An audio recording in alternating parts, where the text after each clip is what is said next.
Seguinte, o assunto Flamengo e Palmeiras ainda não morreu, até porque o que mais se falou de Flamengo e Palmeiras? De arbitragem. E esse é um assunto que não morre nunca no futebol brasileiro. É o nosso calcanhar de Aquiles. É um fantasma que está sempre ali. E que todo mundo reclama, mas no final das contas, ninguém quer resolver.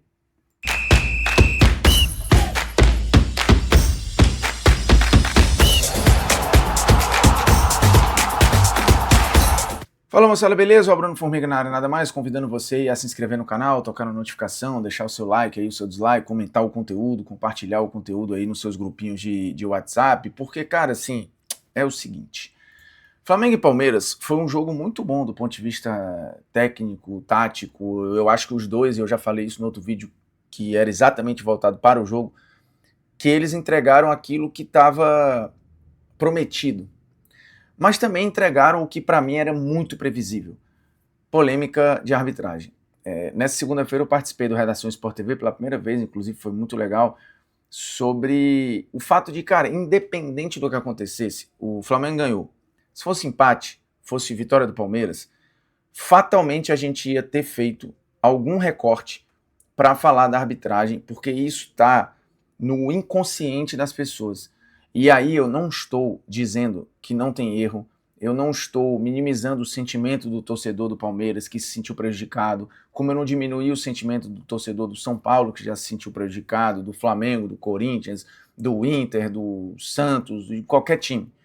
Todos já passaram por isso em algum momento. Todas as equipes, sem exceção, já foram beneficiadas ou prejudicadas por erro de arbitragem. Tem um erro mais escancarado, tem um erro menos escancarado, tem uma polêmica que é clara e aí não é polêmica, tem uma polêmica que muita gente tem visão diferente em cima do assunto, e essa é uma bola que não para de rodar nunca, e é uma bola de neve que só vai aumentando, porque as pessoas com rede social, com 1000 câmeras, com informação, a chegada do VAR deixou isso mais, essa revolta ainda maior, né? Porque agora é como se o erro fosse triplamente qualificado. Você fala, pô, você tem a ferramenta e mesmo assim você não verifica, mesmo assim eu me sinto prejudicado tendo a tecnologia. E aqui eu não vou me pegar só ao Flamengo e Palmeiras, porque de novo é a polêmica da vez. E se a gente pega a postura dos envolvidos depois do jogo, fica muito evidente que ninguém está buscando solução. Todo mundo só não quer ficar fora do bolo. Tipo assim, eu não vou ser feito de trouxa sozinho, eu não vou ser prejudicado sozinho. Então, se eu tiver no bolo dos beneficiados, tá bom. Só que esse bolo nunca tem todo mundo, porque a arbitragem ela erra de uma maneira que é absolutamente aleatória, e aí basta você ver os jogos do campeonato e tal, tem levantamento sobre isso aí. Os árbitros, eles são pessoas individuais, então não existe uma entidade que fica ali bolando, aqui, é ali. Não, você tem um árbitro que faz um jogo horroroso essa rodada, na próxima rodada vai ser um outro, depois vai ser outro, depois vai ser um outro. Então, é muito caótico. E aí, no bolo dos beneficiados, que de novo tem fatias às vezes separadas, né? Numa semana tem uma galera, na outra semana muda, e aí tem o que era prejudicado passa a ser beneficiado, o que é beneficiado passa a ser prejudicado, e segue a vida. Você vê a postura das pessoas falando, e aí você fica a impressão que você está vivendo num mundo insano, né? Porque assim, vamos lá.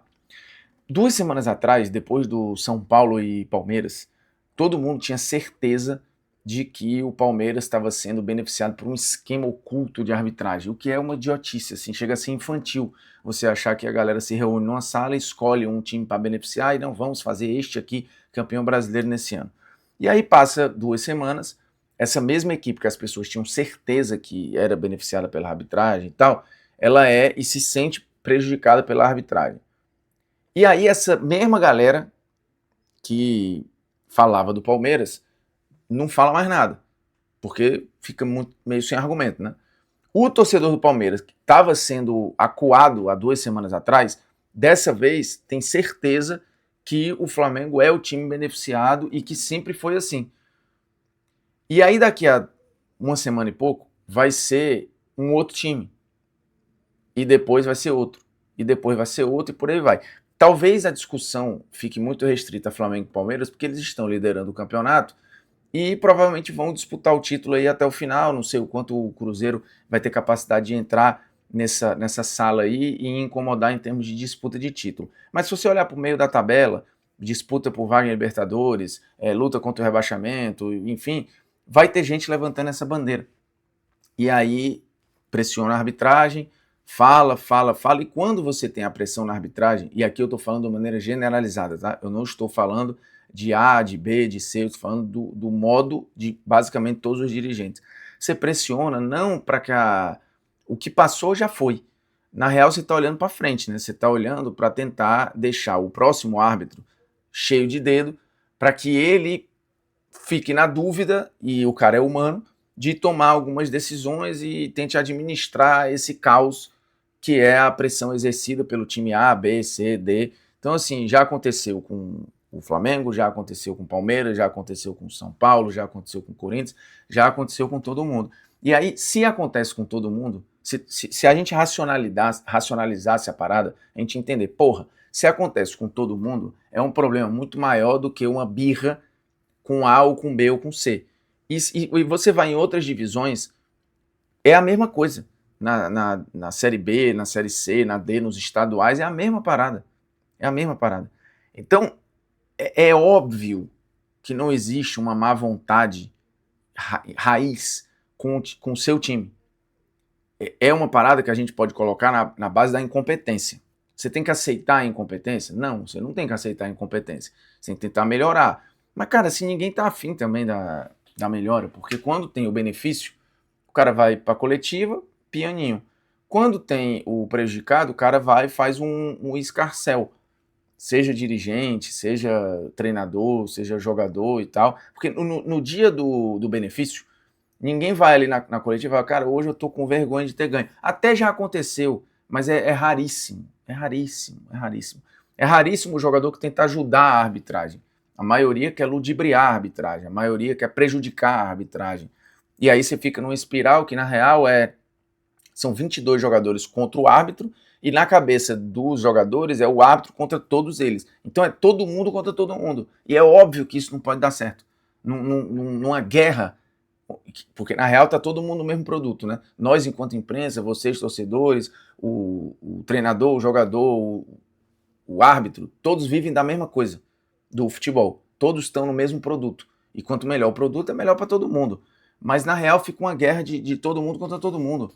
A imprensa se sentindo acuada por torcedor e por dirigente, o dirigente esculhambando o torcedor esculhamba o dirigente joga a culpa na arbitragem, a arbitragem fala que a culpa é da cultura do futebol brasileiro, os jogadores ficam ali também culpando, dizendo, ora é o torcedor, ora é a imprensa, ora é a arbitragem, enfim, a culpa é de todo mundo e ao mesmo tempo não é de ninguém.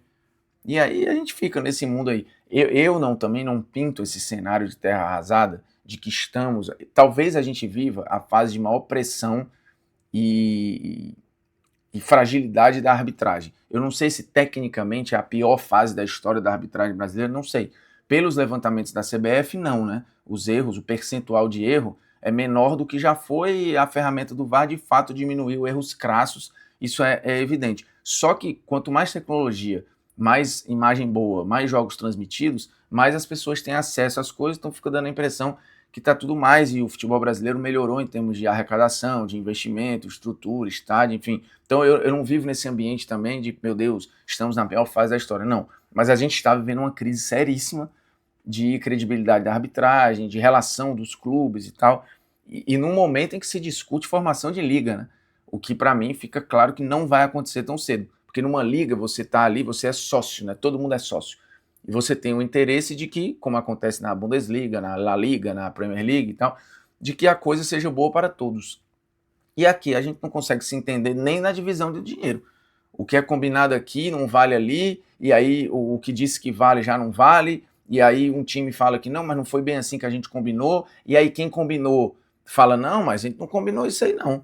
Não era esse o combinado que estava aí não. Aí todos os outros falam, mas como assim não era?